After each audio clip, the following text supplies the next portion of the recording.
Next match is for the Ring of Honor Television Championship. The reigning champion Samoa Joe versus Shane Taylor. Now, I've only just started catching a few of Shane Taylor's matches, and I'm really impressed. Really impressed. I love his finisher. It's like a sit-out power. It's just violent. I love it, like literally. And I think I just about know enough of him to kind of give my prediction here.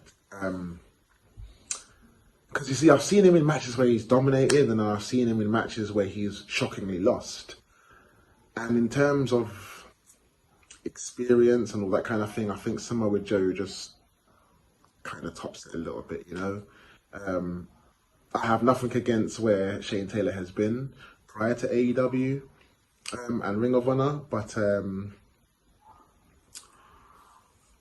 yeah, it'll be an interesting match as well. But I think once Samoa Joe hits that sleeper, that chokehold, it's game over. See, Samoa's a big guy as well, so you know, will Shane be able to get him up and drop that finisher? Will he have to seek an alternative? Yeah, unfortunately, in this, I think Shane's going to make a mistake big enough for Samoa Joe to capitalize, may even be nefarious means. But I know that once Joe gets that sleeper hold on, it's game over, and that's exactly what's going to happen in this match. So Samoa Joe to retain the Ring of Honor World Television Championship.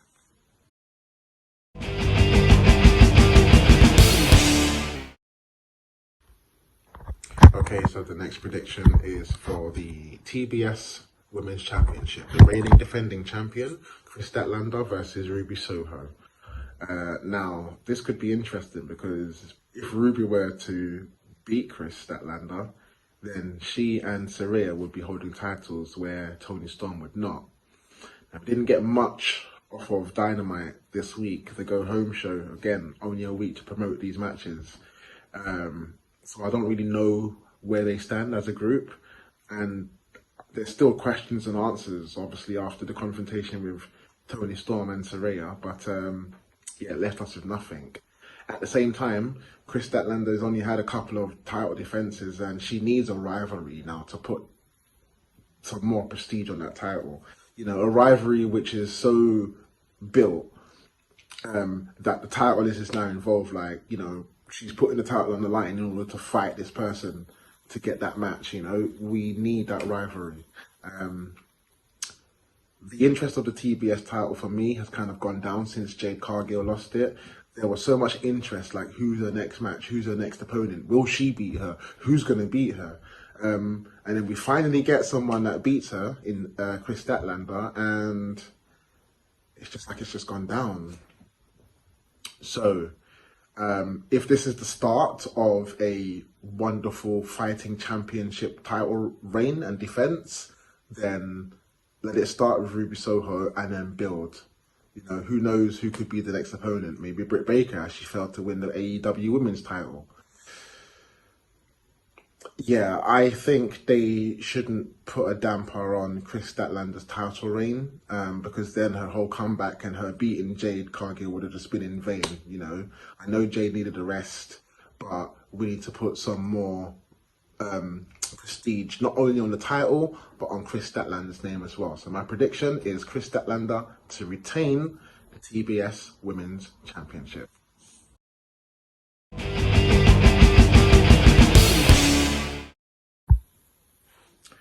Alright, so the next match is Miro versus Powerhouse Hobs.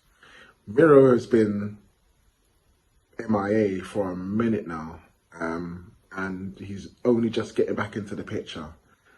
I don't think it's good on anyone to make a comeback and then lose. Having said that though, Santana made his comeback and we're still on the losing team. So now, not so sure. You know, would a loss help him to project to that level that he needs to be at? You know, is he a rogue? Is he a babyface? Is he a heel? Because essentially he was supposed to be a heel, and then now he's come back as this kind of favorite sort of thing. I mean, he's against Powerhouse Hobs. That tells you everything. It's not like it's Miro versus Darby Allin, or, you know, a face of some sort, or a baby face of some sort. So yeah, you know, for me, this is Miro's comeback match, and Powerhouse Hobbs, I guess, can afford a defeat more than Miro. Powerhouse Hobbs has been involved in TV and all of that stuff week in and week out, even featuring on both shows, even all three shows, whereas Miro hasn't had that much TV time. So the minute you get him back, do you make him lose? I don't think so. So my prediction is Miro to beat Powerhouse Hobbs, Miro the winner.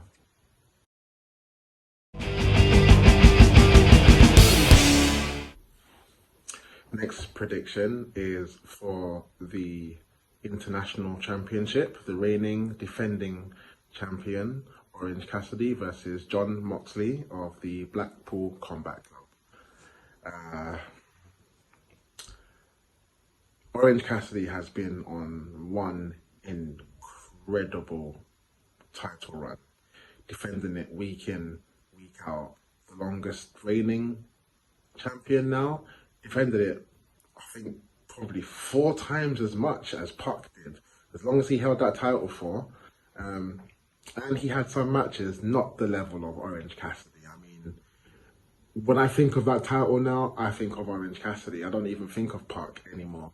You know, yes, it was cool that he was the inaugural champ, but that's all I remember from Puck's reign, whereas with Orange Cassidy's reign, it's like definitive champ.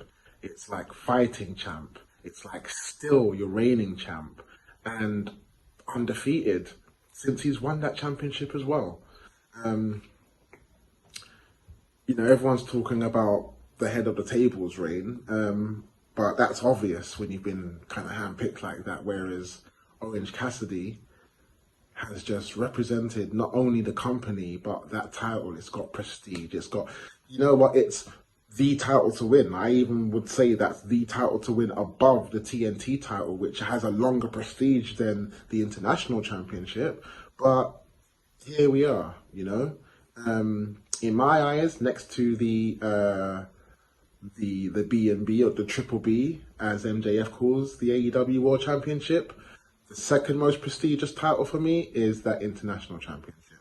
And he's carrying so much injuries, man. You know, can he withstand those injuries versus a guy like Mox, who's just open and welcome to violence, you know, and pain, and, you know, to keep coming. I know Orange Cassidy has it, but I think John Moxley just has that edge.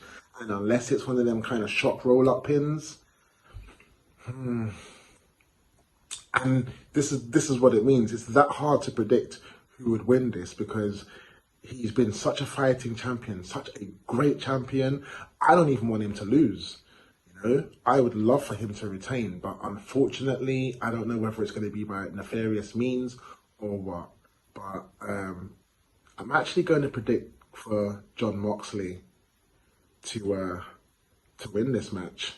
If a title's going to change hands, I reckon that's going to be one of them. So, John Moxley, new AEW International Champion.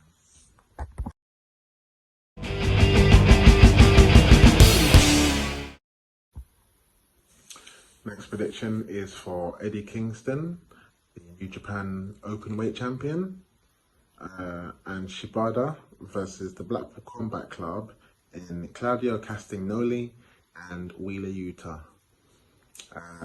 Now, this rivalry between Claudio and Eddie Kingston has got fairly heated, and Blackpool Combat Club obviously lost, and you know, there's some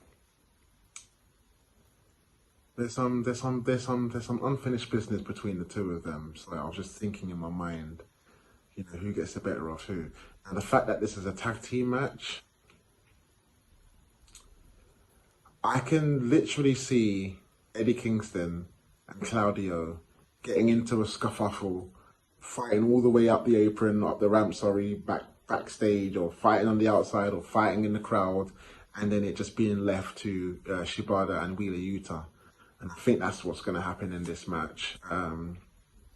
There's not really much for me to go on apart from, I mean, the only thing I'm focused on is Eddie Kingston and Claudio Castagnoli, so they'll obviously have their beef, but I think that beef will be so personal and so heated that it will end up with both of them fighting to the back or fighting outside, leaving Yuta and Shibata in the ring. Shibata will hit his finisher, and then there it is. Claudio won't suffer the loss. I don't even think Eddie will suffer the loss. But Wheeler Yuta is probably the most suspected guy to take the fall in that match. So that's what I'm going to go for. And Eddie Kingston and Shibata to win that match.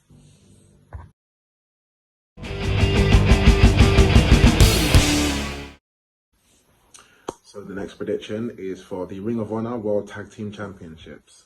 The reigning defending champions, newly won by MJF and Adam Cole, baby. And they are facing a new pep in their step, Dark Order. Now, this is interesting because Dark Order are actually on Ring of Honor. And MJF and Adam Cole, I don't really see them going on Ring of Honor to defend that title as much as the Dark Order. So do I go with Dark Order? However, just the storyline between MJF and Adam Cole, it's big enough to carry on to Ring of Honor as well. Like, you know, I mean, that would deem very interesting. So they get a couple of title defenses under their belt before the switch, and in each match there's a, you know, another seed planted. Does the dissension and the switch happen a week after they've just won those tag team titles? Yes, they had a phenomenal world title match, but obviously another one's coming. And you know that second AEW world title match is going to be the match of probably its history. We got the friend versus friend sort of thing, brother versus brother type of thing, the friendly match. And even though, you know, things happened in that match, it wasn't ugly. And it's going to get to that point some way or another. But I'm just going to try and think logically and say, I think it's a bit too soon for them to lose it so quickly. I think that whole story to things has a lot more than just a week in it. You know, but then after the confrontation that Roderick Strong had on Adam Cole, you know, is that going to make him switch? Is that going to make him turn? Or is he going to prove a point? I think he wants to prove a point, to be fair. Or is he actually pulling the HBK and pulling the wool over everyone's eyes? Now, are we going to get that shock? I think a shock is going to come, but I don't think it's going to happen in this match. It's only been a week since they've won that title. At least give them a fortnight. At least give them a month.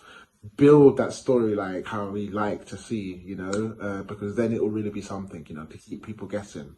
So I'm going to predict it's a tough one because I really want to say Dark Order because I know that switch is going to come and I really want to see it. But I think Adam Cole has a point to prove. So I'm going to say MJF and Adam Cole, better than you, baby, to retain the Ring of Honor World Tag Team Championships.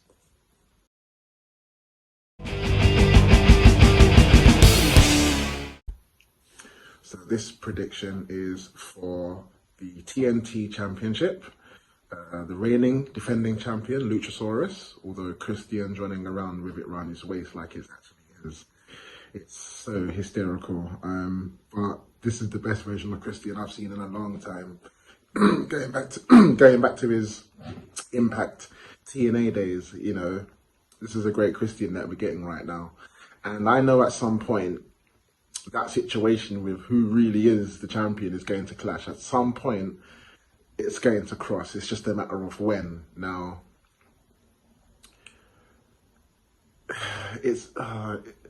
there hasn't really been much build-up. I mean, 1 week after All In, you know, a historic pay-per-view, we have another pay-per-view within a week, literally within a week. So they've had one, maybe two shows, go-home shows to to promote this. And after watching Dynamite, there wasn't really much of a promotion. So it's like, but that being said, I guess, shockers can still happen. And obviously, Darby Allin was preoccupied at All In, tagged with Sting. So he's got a lot of momentum right now. But then so is Luchasaurus and Christian. Obviously, this heel run is obviously doing its thing for the both of them. But it's just a little bit difficult. And the fact that Jack Perry has become a heel now, they're not exactly going to cross paths and be enemies again, because they're both heels. Whereas Darby Allin is a babyface. And if he were to win, that would be the perfect opponent for Jack Perry to go on and win another singles title this run that he's on now. So does he go on to face Darby Allin and then actually beat him? Two of the four pillars coming together again to have that match. They haven't met since that fatal four-way, so it makes things very interesting. However, because there's not been that much of a build on this, I'm going to say the winner of this match and still the TNT champion, Luchasaurus. If Darby Allin wins, it won't even surprise me. And I think he would join the record holding of the TNT title. But purely because of the build-up, it can literally go either way. But I just don't see, there's not being any build-up, even for dissension. So for that reason, I'm going to say Luchasaurus and Christian to retain the TNT title.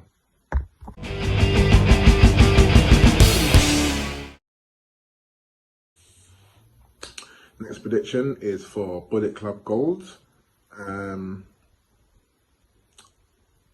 versus FTR and the Young Bucks.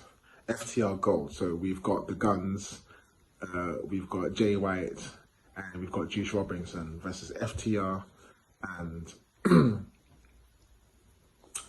Young Guns. Now, I sense a little dissension happening here. Now, they obviously ran a little promo on Dynamite where FTR wanted to know what was up with them turning down the handshake. And just when it looked like they were about to resolve their differences, in came Bullet Club Gold, and then they got challenged to a match. However, I don't think it's going to finish there. I think something's going to happen in this match. Like, I don't know, maybe Young Bucks go for the super kick, they miss, catch FTR. That's going to cause the dissension. They're going to have their beef, and that's going to cost them the match. There's not really much to put on this, really, but I can just sense a little dissension, a little rivalry happening here. I don't think that story's finished, especially with it involving the tag titles. That thing I was talking about with rivalries, and rivalry being so heated that it's not even about momentum to go on to win, to challenge for the tag titles or a singles title. The rivalry is that hot that the titles are just involved anyways because it's a fight, and if we have to put these on the line in order to get to your AEW crooked ladder, then so be it. And this is what it's looking like it's becoming. So I guess those seeds are gonna start somewhere, right? And I think it's gonna start at All Out. So top guys out. No, I think top guys are gonna fall out with the Young Guns, which then makes my prediction obvious. The Bullet Club Gold to win this match. I went against them last time. Maybe that was a lesson I had to learn. So this time I'm going with Bullet Club Gold to win.